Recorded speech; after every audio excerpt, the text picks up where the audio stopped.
Salama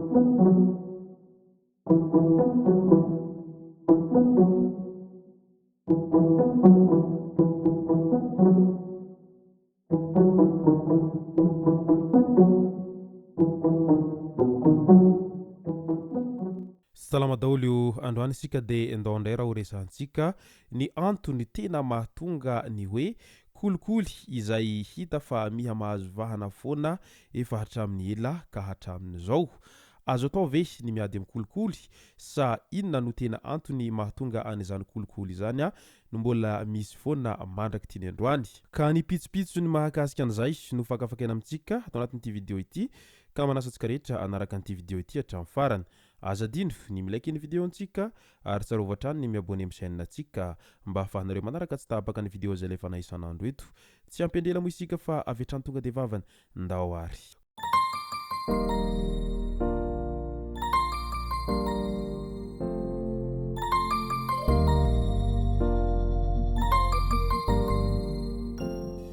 Kolikoly raha vao miresaka an'izay resaka kolikoly izay isika dia ny zavatra tonga ao an-tsaintsika dia ny hoe tairo mba amboarimboary kely na koa mba ataovy izay mety ifanarahana satria mantsy efa zatrany tsy manara-dalàna na ihany koa efa zatra lalandrinina ka lasa tia miditra amin'izay resaka kolikoly izay isika. Tsy vitsy ary matetika hita eny anivon'ny fiarahamonina amin'intsika mpiarahamonina tsirairay no manome tsiny ohatra hoe ny mpitandro ny filaminana sy ireo zay tompona andraikitra ao ambony eo amin'izay resaka kolikoly izay.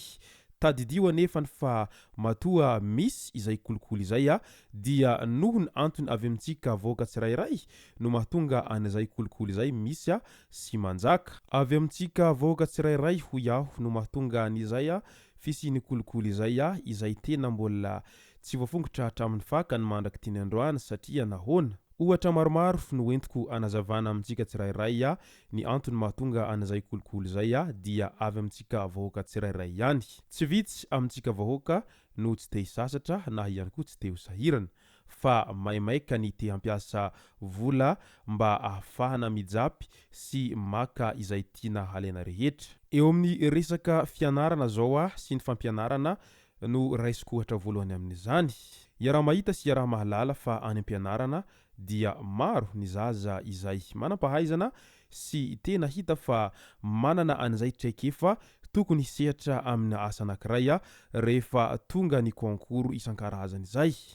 Nefa misy foana ilay hoe kely tsy mba mamindro ary izay manan-katao foana no hita fa ny zanaky ny madinika dia matetika voahilika foana any anatin'izay konkoro izay.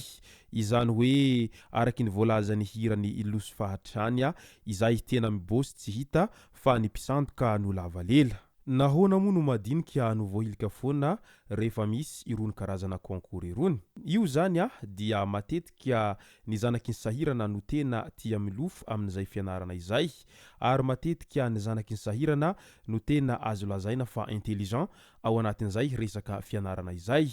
Fa noho ny tsy fisinina sy ny tsy fahampinana eo am-pelantanana izay dia voatery rehefa mavita fianarana ny zanaky ny sahirana dia mitsipozipozy ary tsy tafiditra amin'izay no eritreretiny hidirana izay noho izay tsy fahafahana konkoro isan-karazany izay.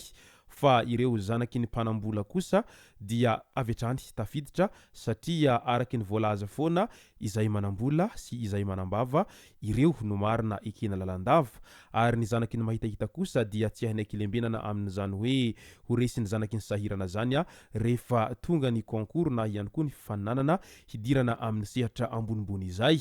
Ka eo izy ireo no manomboka mampiasa an'izay fananambolany sy ny fananambavany izay ka lasa tsy hita ilay kely zanaky ny tantsaha isan-karazany izay tsy manan-katao ireny.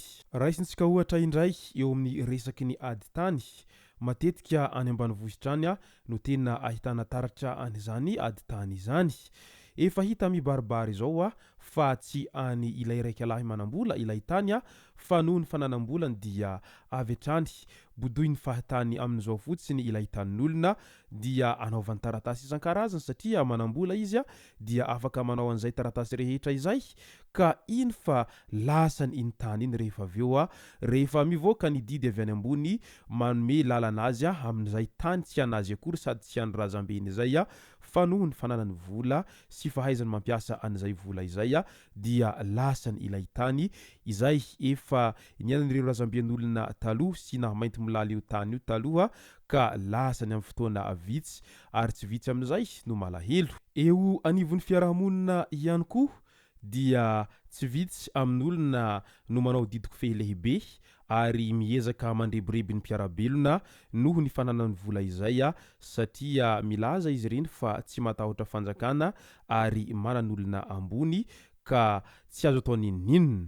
Manomboka eo dia tsy afaka miteny intsony a ireo izay sahirana eny anivon'ny fiarahamonina eny fa manaraka tsy fidiny izay tiany iren'olona manan-katao eny anivon'ny fiarahamonina reny amin'izao fotsiny a amin'izay tiany izy ireo hanaovana azy izay. Ka noho izany rehetra izany no mahatonga ahy miteny hoe tsy avy amin'ireo mpitondra na ihany koa avy amin'ireo manam-pahefana sy ireo olona ambony a no mahatonga an'izay kolokolo izay a tsy voafongotra hatramin'ny fakany fa noho avy amin'ntsika tsirairay ihany no mahatonga an'izay a kolokolo izay mbola manjaka mandraky teny androany.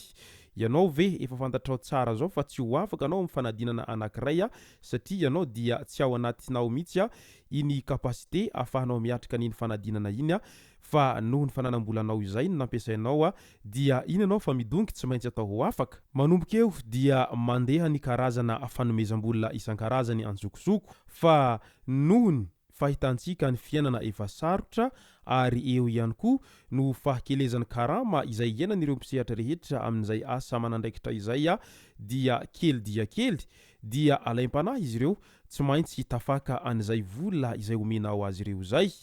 Ary ny kristianina raha teo moa tsy mandaa fanomezana ary ny vola ihany koa dia tsy azo moramora zaran'izy ireo aza mahita an'izay vola izay ho atolotrao azy ireo izay a mba hahafahan'izy ireo mampandeha kely ny fiainan'izy ireo a amin'ny ampahany ka manomboka eo a dia tsy ho fongotra mihitsy ny kolikoly satria ny vahoaka sasany mazoto manome ary ireo izay omena koa dia mazoto mandray. Manoloana an'izay rehetra izay dia inona ara no sosokevitra mety ho vahaolana hiadina amin'izay resaka kolokolo lavareny a izay tsy mbola voafongotra hatramin'ny fakany mandraky teny androany izay. Araky ny hevitro manokana dia toy izao manaraka izao a ny fomba hoentina miady amin'izay resaka famongorana kolokolo izay. Ny voalohany dia ny fanaraha-maso ankaiky atao amin'ny piasa tsirairay avy. Tsy avela intsony hanjaka izany hoe misy ny tsy maty manota sy ny eo ambonin'ny lalàna izany. Ao ihany koa ny fametrahana any karama izay tokony hasimpanamboarana ihany a ny amin'ny karama farany ambany a sy ny karama farany ambony izay. Amin'izay mantsy a mba hifandanja tsara amin'ny fiakaran'ny vidim-piainana ny fiakaran'ny karama dia mba tsy ho alaim-panahy ny tsirairay amin'izay fotoana izay a hiditra amin'izay sehatry ny kolokolo isan-karazany izay hita fa manimba sy manabotry ny firenena izay. Izay sy zay ny masaka azonaroso tao anatin'ity video ity tomboky lasy tomboky vavy misaotra antsika rehetra nanaraka an'ity video ity hatramin'ny farany. Aza adino ny milaiky ny video antsika ary tsarova hatrany ny miabone amin'ny chaîne antsika mba ahafahanareo manaraka tsy tahapaka ny video izay lefa isan'andro ito. Tomboky lasy tomboky vavy mankasitraka dia mirary soa.